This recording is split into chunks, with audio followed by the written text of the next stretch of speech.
Focus. Ideate. Innovate. Enable. Kotak Mutual Fund presents Invest Mentor in association with Network 18. Hello and welcome to this special show. Kotak Mutual Fund presents Invest Mentor in association with Network 18, an investor education initiative by Kotak Mahindra Mutual Fund. Asset allocation is the basic principle that must govern any personal finance portfolio. The concept becomes even more important when you talk about investing in a bull market. So how can the right asset allocation help you limit risk and also deal with high market volatility? What are the basic asset allocation principles that we investors need to follow? And does the good old SIP approach work even in a bull market? Is that the best way to go? To discuss this and more, we today have with us on the show Harsha Upadhyay, President and Chief Investment Officer Equity at Kotak Mahindra Asset Management Company, as well as Harish Krishnan, Senior Executive Vice President and Fund Manager at Kotak Mahindra Asset Management Company. Gentlemen, thank you very much for joining in and sort of taking up this very interesting and important concept. And Harsha, I want to open out with you because I think for a lot of people, making money in the last 7 to 8 months immediately after COVID, I guess got easier than what they would have anticipated.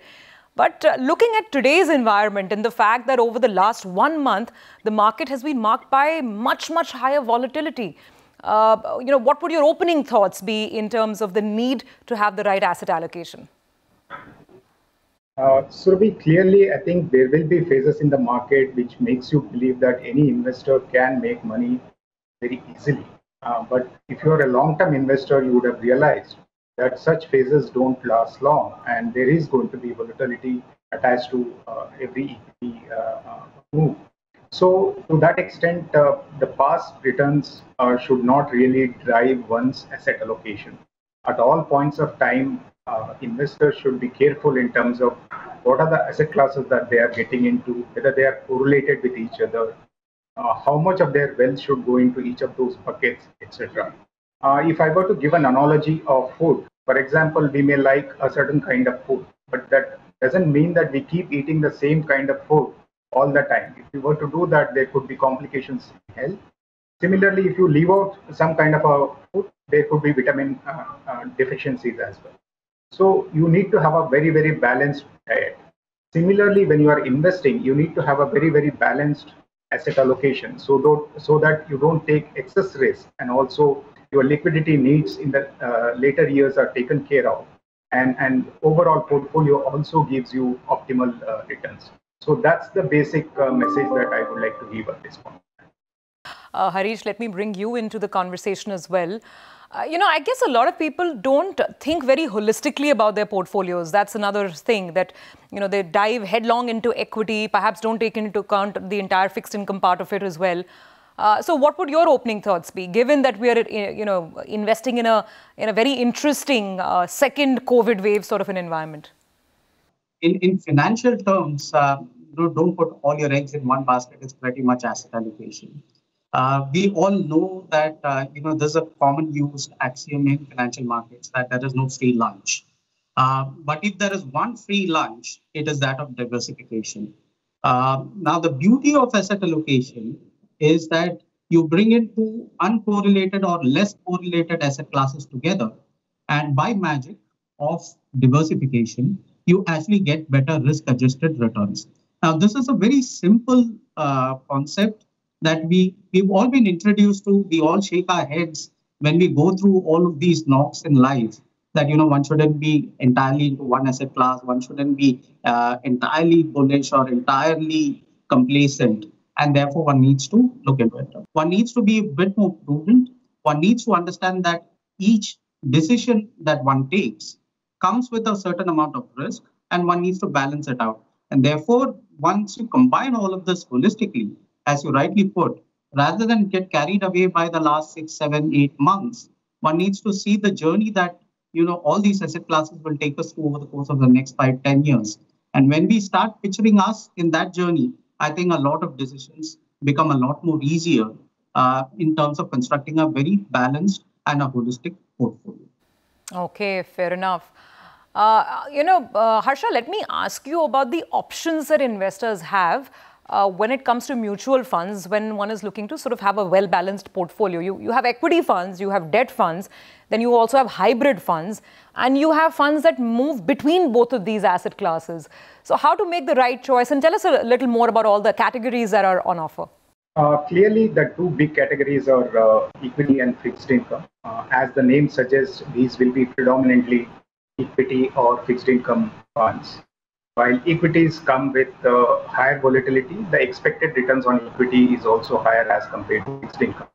Fixed income investments move in a very, very small range, and to that extent, they can be considered as less volatile and more consistent.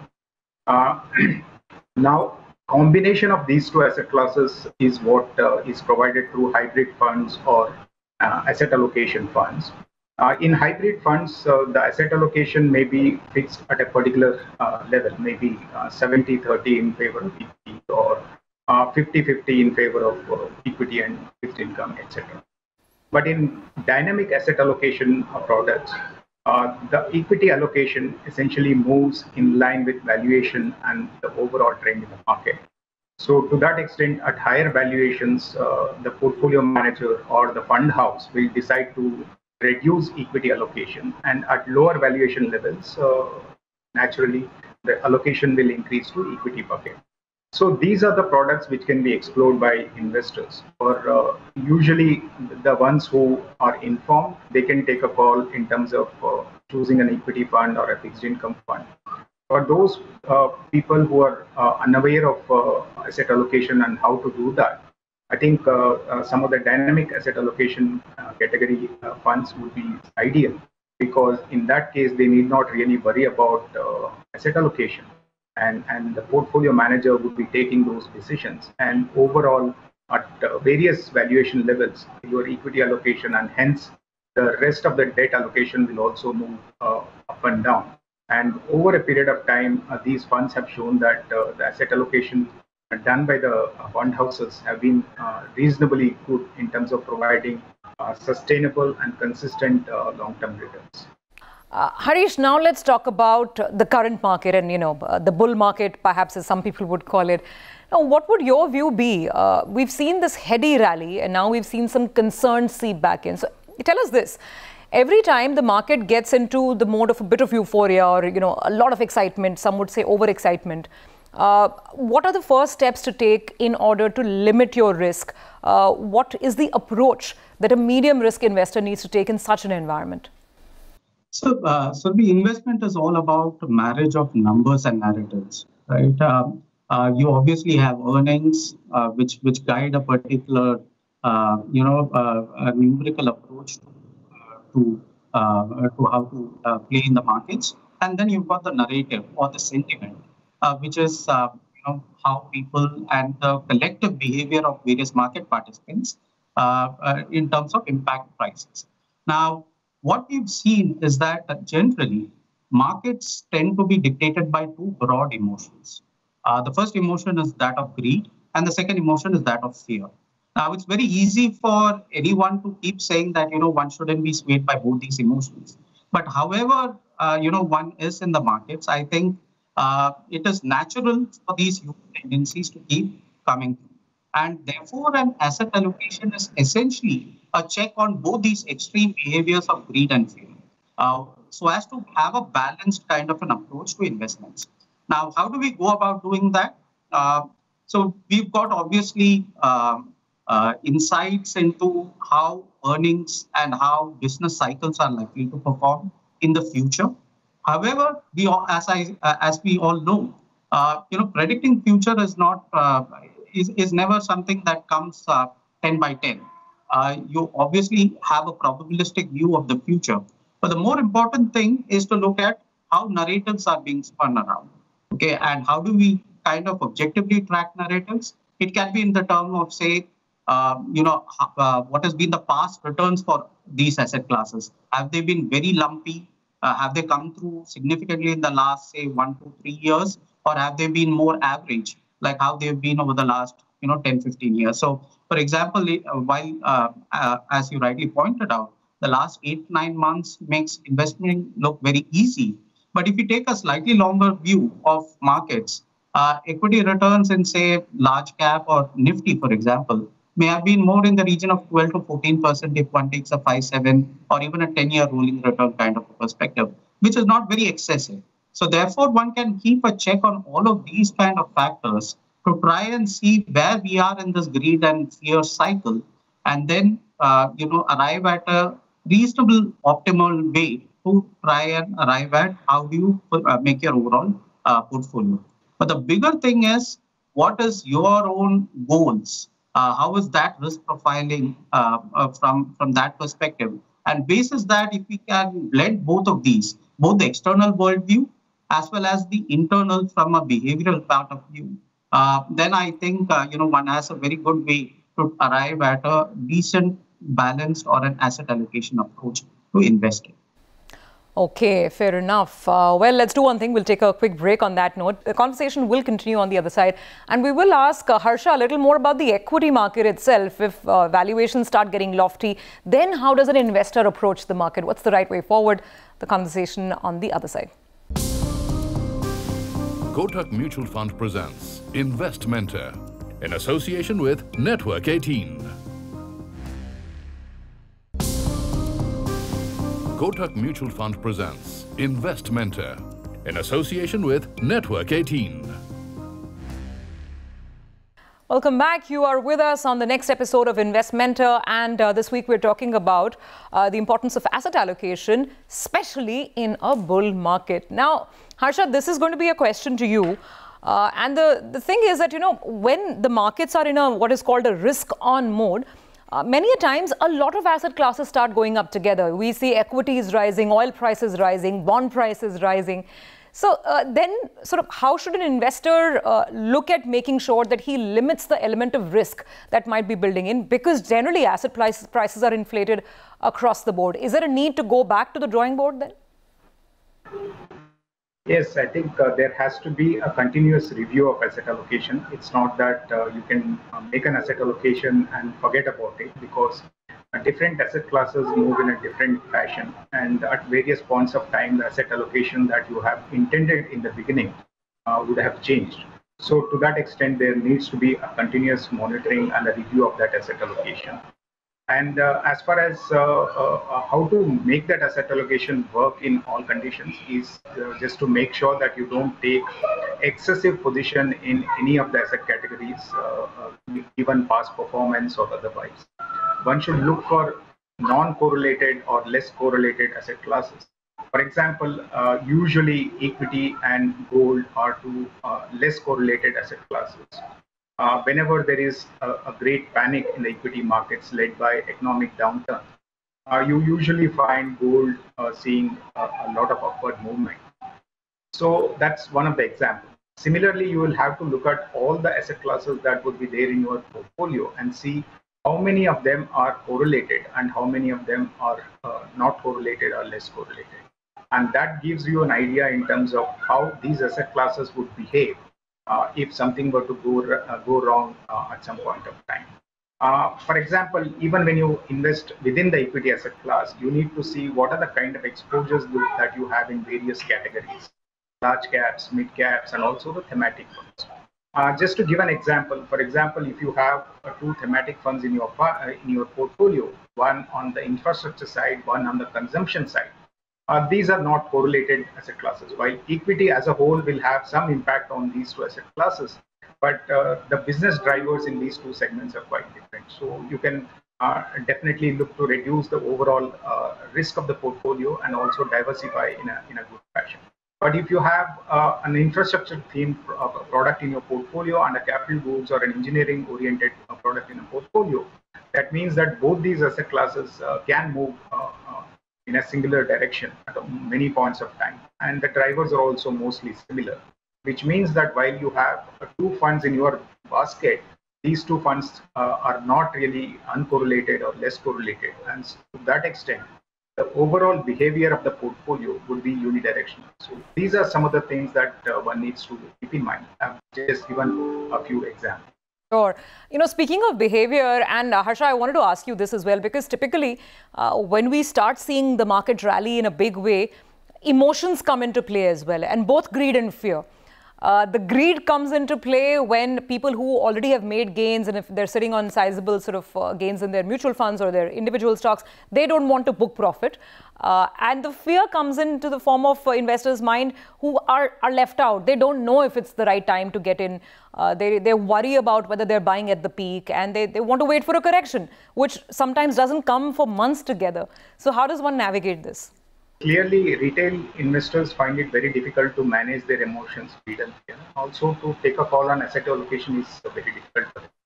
I think most of those investors should be looking for a financial advisor to understand better about their financial health and also in terms of managing overall investments for their future.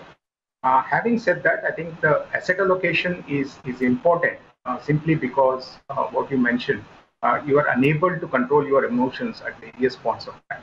That is your greed and fear. Asset allocation helps you to manage your emotions in a way that is optimal, and also it makes sure that investor doesn't take excessive risk, because there are points of time where many asset classes move together, which means that there is high degree of correlation between how some of these asset classes move. And similarly, whenever there is a downturn, many of the asset classes also fall together. So to avoid some of these excessive greed related or excessive fear related movements, one needs to have a prudent asset allocation and make sure that as far as possible, the overall portfolio has a lower degree of correlation with each of the asset classes that you own. And hence, any market move is unlikely to impact the overall portfolio in a singular fashion. Just an example is, for example, if there is equity and gold in your portfolio, these are two asset classes which are not so correlated or less correlated. So whenever there is an economic downturn and people are fearful about profitability of the businesses or continuation of the business activities in a normal fashion, people tend to move towards gold, which is considered to be a safe investment.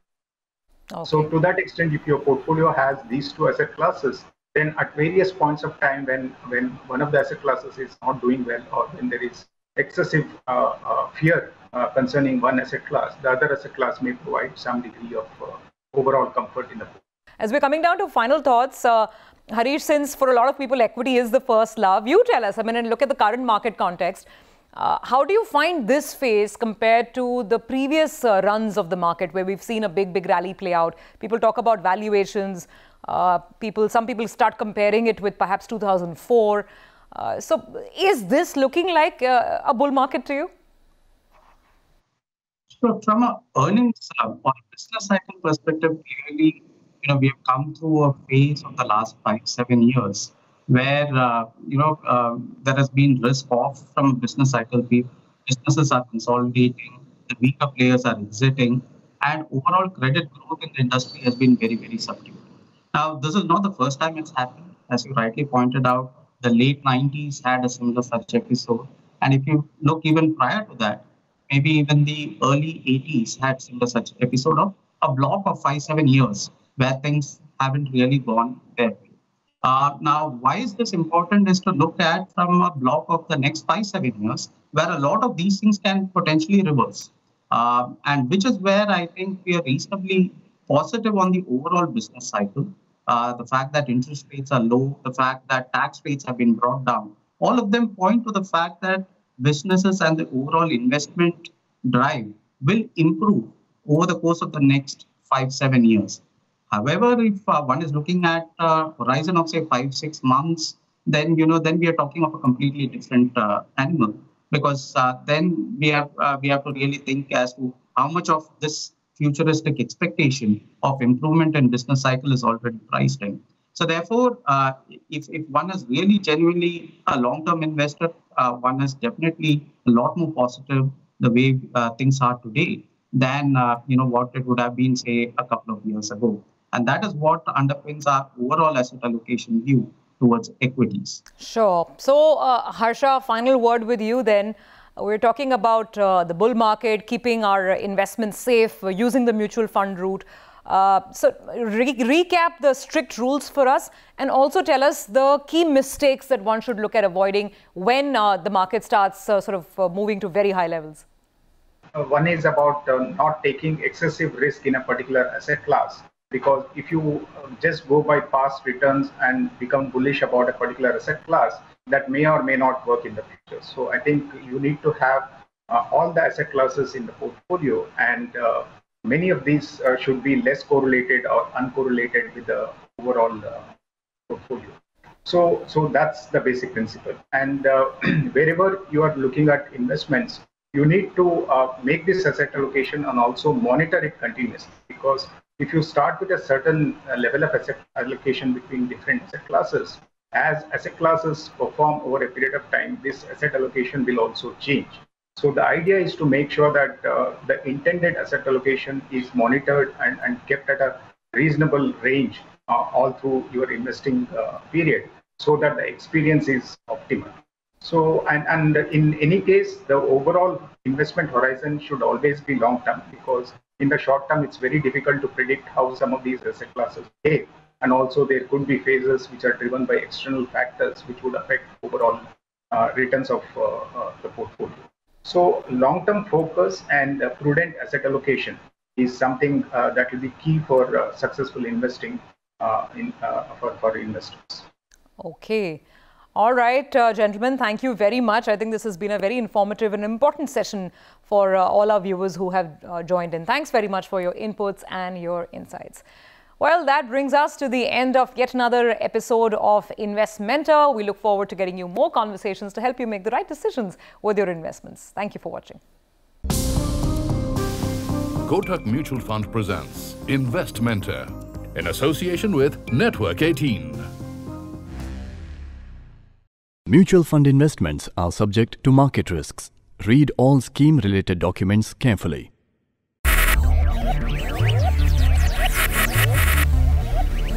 Focus. Ideate. Innovate. Enable.